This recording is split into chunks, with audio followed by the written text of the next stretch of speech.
Howdy friends, this is the Roaming Prepper, and I got a great question up here from one of my followers. How do I start prepping? The first thing I would do is look at what you have at home already. You probably have some stuff you need. You want to go with the basic things, so food, water, light, shelter, obviously your house, but if not shelter, also clothing that is correct for your environment. Also, a way to cook if your power goes out, if you have electric range or your gas gets cut off, a camping stove, even a small one. They shouldn't be too expensive. And those are the very basic things, as well as a first aid kit.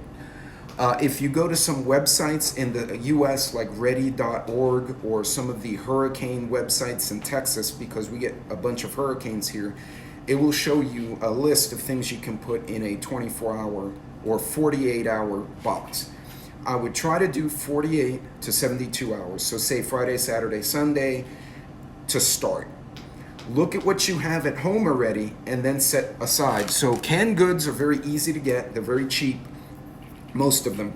And if you already have canned goods, say you have 8 cans, take 4 of them, put them in the box for an emergency only, and then finish the other 4.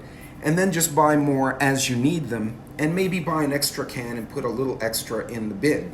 You can do the same with pasta. If you want to protect the pasta longer, you can put it in a mason jar. In this case, I use oxygen absorbers to take the air out of the mason jar, so if there were any bugs, they will die. The mason jars are great. They keep insects and rats out. The problem is they're fragile. They can break. Other people will use things like a Mylar bag. Now this is a very big bag, so this may be too big for what you're doing. This is the Wallaby bag. I'm gonna demonstrate this in another video, but these bags can be used, and if you put dry things like rice and pasta, you can actually store the food for quite a while, for decades even. Now, if you have the money and you have time to order it, you can also do something like buy a pre-made kit, kind of like this ReadyWise. The ReadyWise folks actually sent this to me to review. I'm going to do that another day. But it has a little mix of food, and you can add this to your emergency stuff. It has little boxes or pouches inside the big box. But first and foremost, look at who's there at the house, look at what you already have, and then see what you can put to the side, and then add what you need to make 2 days, 3 days. That should be a great start, and then you go from there. Good luck. Be safe.